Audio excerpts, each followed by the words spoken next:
Hello good evening नमस्कार दोस्तों, कैसे हैं आप लोग। स्वागत है हमारे यूट्यूब चैनल जियो एजुकेशन वर्ल्ड पे। आज हमारा जो कंटेंट है वो है डेली करंट अफेयर्स। दोस्तों आज 21 जनवरी 2022 का हमारा डेली करंट अफेयर्स है। ये जो है करंट अफेयर हमारा सभी कॉम्पिटिटिव एग्जाम्स के लिए होगा।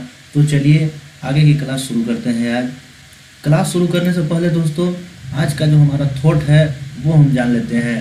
पहला जो हमारा थॉट है वो है नशा मेहनत की करो ताकि आपको बीमारी भी जो है दोस्तों वो सक्सेस वाली लगे।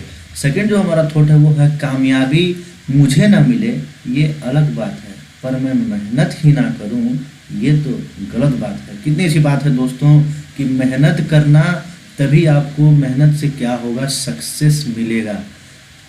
क्या मिलेगा दोस्तों? तो सक्सेस मिलेगा। चलिए आगे बढ़ते हैं हम लोग। चलते हैं दोस्तों। पहला क्वेश्चन है हमारा, हाल ही में किसके द्वारा फीफा पुरुष खिलाड़ी का खिताब जीता गया है?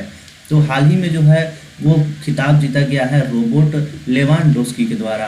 रोबर्ट लेवांडोस्की को बात किया जाए कुछ तो वह एक पोलैंड के पेशेवर फुटबॉलर हैं जो बुंडेसलीगा क्लब बायर्न म्यूनिख के लिए स्ट्राइकर के रूप में खेलते हैं और पोलैंड की राष्ट्रीय टीम का कप्तान भी हैं। ये रोबोट अपनी स्थिति, तकनीकी और परिष्करण के लिए लेवांडोस्की को अब तक सर्वश्रेष्ठ स्ट्राइकरों में से एक माना जाता है। साथ ही बुंडेसलीगा इतिहास के सबसे सफल खिलाड़ियों में से एक माना जाता है रोबोट लेवांडोस्की को।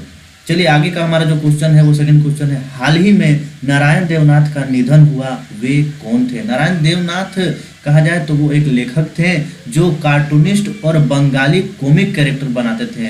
उन्होंने कुछ कैरेक्टर बनाया था, बंतुल द ग्रेट, हांडा भोंदा और नोते फोते के रचयिता नारायण देवनाथ हैं। वह प्रसिद्ध कार्टूनिस्ट को उनको पद्मश्री से भी नवाजा जा चुका है। राज्य के सहकारिता मंत्री अरूप रॉय और गृह सचिव बीपी गोपालिका ने उन्हें अस्पताल में ही पदक और प्रमाण पत्र सौंपा था। देवनाथ जी को जनवरी 2021 में पद्मश्री से सम्मानित किया गया था। तो ये थे देवनाथ जी की कुछ बातें। चलिए हम लोग नेक्स्ट क्वेश्चन की ओर चलते हैं। थर्ड क्वेश्चन है हमारा, हाल ही में एनडीआरएफ ने कब अपना 17वां स्थापना दिवस मनाया? एनडीआरएफ कहा जाए तो नेशनल डिजास्टर रिस्पॉन्स फोर्स, आपदा सेवा सदैव। तो 17वां स्थापना दिवस उन्होंने 19 जनवरी 2022 को मनाया था। उसके बारे में बात करते हैं एनडीआरएफ क्या है। तो जब भी हमारे देश के किसी भी राज्य में प्राकृतिक आपदाएं आती हैं तो सबसे पहले एनडीआरएफ की टीम लोगों की मदद करने के लिए वहां पहुंच जाती है, क्योंकि प्राकृतिक आपदाओं का सामना करने की सामान्य नागरिक के बस की बात नहीं होती, हम लोगों की बस की बात नहीं होती है। इसलिए एक पुलिस बल का निर्माण किया गया है जिसे हम लोग एनडीआरएफ कहते हैं।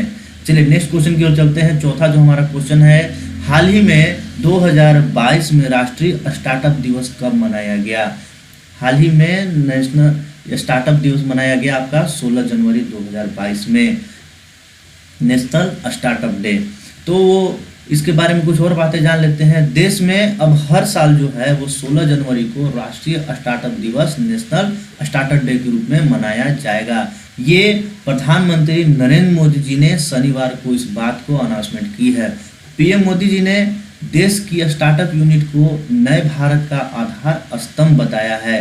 पीटीआई की खबर के मुताबिक प्रधानमंत्री ने अलग अलग सेक्टर के स्टार्टअप कारोबारियों को वर्चुअल तरीके से संबोधित करते हुए कहा कि स्टार्टअप की यह संस्कृति देश के दूर दराज क्षेत्रों तक पहुंचे। इसके लिए 16 जनवरी को अब राष्ट्रीय स्टार्टअप दिवस के रूप में मनाने का फैसला किया गया है। तो ये था नेशनल स्टार्टअप डे के बारे में। चलिए हम लोग चलते हैं नेक्स्ट क्वेश्चन की ओर। पांचवा हमारा क्वेश्चन है, हाल ही में किसे श्रम मंत्रालय के अपर सचिव के रूप में नियुक्त किया गया है? अपर सचिव किसका? तो श्रम मंत्रालय के। तो उनका नाम है शशांक गोयल। क्या नाम है दोस्तों? तो शशांक गोयल ये है क्या? तो श्रम मंत्रालय के अपर सचिव बने हैं। चलिए आगे चलते हैं। सिक्स जो हमारा क्वेश्चन है, बॉम्बे इंडस्ट्रीज एसोसिएशन के नए अध्यक्ष के रूप में किसे चुना गया है? बॉम्बे इंडस्ट्रीज एसोसिएशन के अध्यक्ष हैं नेविल सांघवी। कौन है दोस्तों? तो नेविल सांघवी। नेक्स्ट क्वेश्चन की ओर चलते हैं हम लोग। सातवां जो हमारा क्वेश्चन है, थल सेना के उप प्रमुख के रूप में किसे हाल ही में नियुक्त किया गया है? तो थल सेना के रूप में मनोज पांडे जी को नियुक्त किया गया है। नेक्स्ट क्वेश्चन है हमारा 8वां क्वेश्चन, हाल ही में किस दूरसंचार कंपनी द्वारा यूपीआई ऑटो पे शुरू किया गया है? यूपीआई तो आप लोग भी यूज करते होंगे दोस्तों, आप लोगों को तो पता होगा। तो ये जो शुरू किया गया है वो जियो कंपनी के द्वारा शुरू किया गया है। नेक्स्ट क्वेश्चन है हमारा, हाल ही में किसे एयर इंडिया के नए सीएमडी के रूप में चुना गया है? सीएमडी के रूप में चुना गया है, वो भी एयर इंडिया के नए सीडीएम के रूप में चुना गया है। तो विक्रम देवदत्त जी को नए सीडीएम के रूप में चुना है। उनके बारे में कुछ बातें कर लेते हैं। वरिष्ठ नौकरशाह विक्रम देवदत्त को एयर इंडिया लिमिटेड का चेयरमैन एवं प्रबंध निदेशक, जिसे सीएमडी कहा जाता है, उन्हें नियुक्त किया गया है। दत्त एजीएमयूटी अरुणाचल प्रदेश, गोवा, मिजोरम और संघ शासित प्रदेशों का कैडर के 1993 बैच के भारतीय प्रशासनिक सेवा आईएएस के अधिकारी हैं।